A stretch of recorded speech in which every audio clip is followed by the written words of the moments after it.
Cristiano Ronaldo छोड़ रहे हैं सऊदी क्लब अल नासर। नमस्कार, स्वागत है आपका हमारे चैनल डेली सऊदी न्यूज पर। खबर शुरू करने से पहले एक जरूरी सूचना आपको दे दें कि अगर आप सऊदी में फंस गए हैं, कफील आपको छोड़ नहीं रहा है, आप परेशान हैं, वापस अपने घर लौटना चाहते हैं, तो घबराए नहीं, स्क्रीन पर दिए गए नंबर पर कांटेक्ट करें। इनका नाम अहमद अली है। ये आपको कानूनी प्रक्रियाओं के तहत महज 3 से 4 दिन के अंदर ही खरूज लगाकर सऊदी से फाइनल एग्जिट कराकर आपको सही सलामत अपने देश पहुंचा देंगे। पुर्तगाल के स्टार स्ट्राइकर क्रिस्टियानो रोनाल्डो अल नासर छोड़ने जा रहे हैं। रोनाल्डो ने सोशल मीडिया पर एक पोस्ट के जरिए इसके संकेत दिए हैं। सऊदी प्रो लीग में सोमवार रात खेले गए अपने अंतिम मैच में रोनाल्डो की टीम अल नासर को अल फतेह के हाथों 3-2 से हार झेलनी पड़ी। इसके बाद रोनाल्डो ने एक पोस्ट किया जिसमें उन्होंने लिखा कि दिस चैप्टर इज ओवर, यानी ये अध्याय समाप्त हो गया है, कहानी अभी लिखी जा रही है, आप सभी का आभारी हूँ। इसका सीधा अर्थ है कि रोनाल्डो अल नासर छोड़ किसी नए क्लब से जुड़ने जा रहे हैं। वैसे भी 30 जून को इस स्टार फुटबॉलर का अल नासर के साथ कॉन्ट्रैक्ट खत्म होने जा रहा है। रोनाल्डो के इस मूव के पीछे फीफा वर्ल्ड कप का कोई बड़ा कारण माना जा रहा है। फीफा अध्यक्ष जियानी इन्फेंटिनो ने हाल ही में संकेत दिए थे कि रोनाल्डो क्लब वर्ल्ड कप में खेल सकते हैं। अब कयास लगाए जा रहे हैं कि पुर्तगाल के कप्तान किसी ऐसे क्लब से जुड़ सकते हैं जिसने क्लब वर्ल्ड कप के लिए क्वालिफाई किया हो। अगर ऐसा होता है तो रोनाल्डो और लियोनेल मेसी एक बार फिर से आमने सामने हो सकते हैं। हालांकि विश्व फुटबॉल में कुछ क्लब ही ऐसे हैं जो रोनाल्डो के वेतन का खर्च उठा सकते हैं। 2023 में अल नासर ने रोनाल्डो को रिकॉर्ड 1716 करोड़ रुपए प्रति वर्ष के वेतन पर अपनी टीम में शामिल किया था।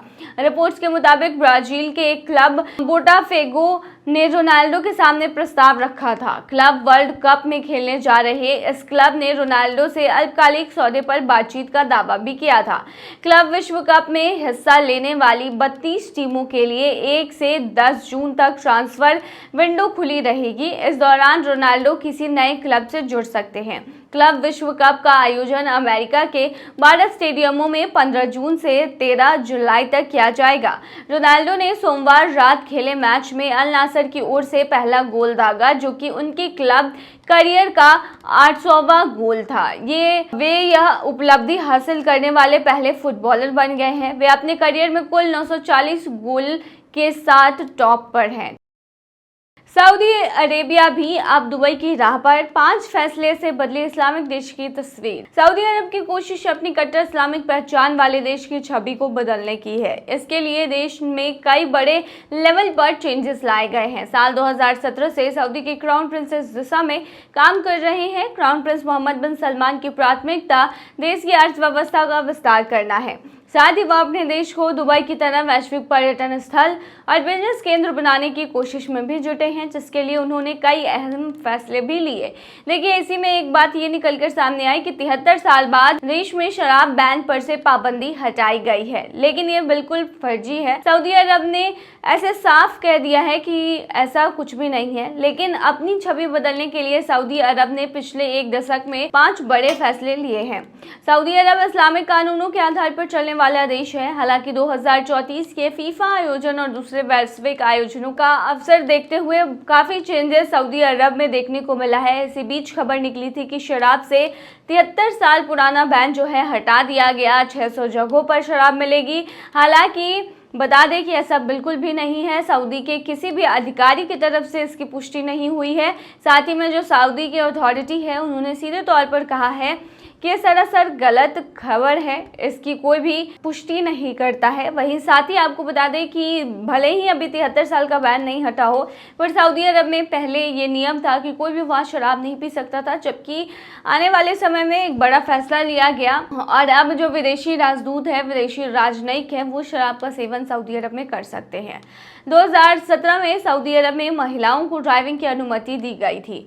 महिलाओं को कार चलाने की अनुमति देना इस इस्लामिक देश में एक बहुत बड़ा फैसला साबित हुआ, जिससे वैश्विक स्तर पर सऊदी की छवि को बदलने का मौका मिला है।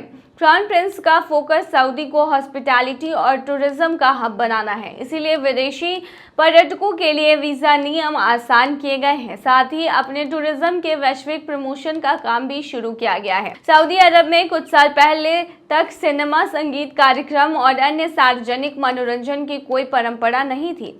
आज यहाँ वैश्विक स्तर की खेल प्रतियोगिता, रेसिंग का आयोजन हो रहा है। रोनाल्डो को अपनी गर्लफ्रेंड के साथ रहने की अनुमति भी दी गई है। IPL 2025 के ऑक्शन कार्यक्रम भी जद्दा शहर में हुए थे। सऊदी अरब विजन 2030 योजना के तहत बुनियादी ढांचे, स्वास्थ्य सेवा और शिक्षा में सुधार के लिए कई बड़े निवेश कर रहा है। विदेशी पर्यटकों को आकर्षित करने के लिहाज से मनोरंजन और स्पोर्ट्स से जुड़े खेलों को शामिल करने की योजना पर भी काम हो रही है। तो ये थी तमाम जानकारी। बने रही ऐसी तमाम खबरों के लिए डेली सऊदी न्यूज पर।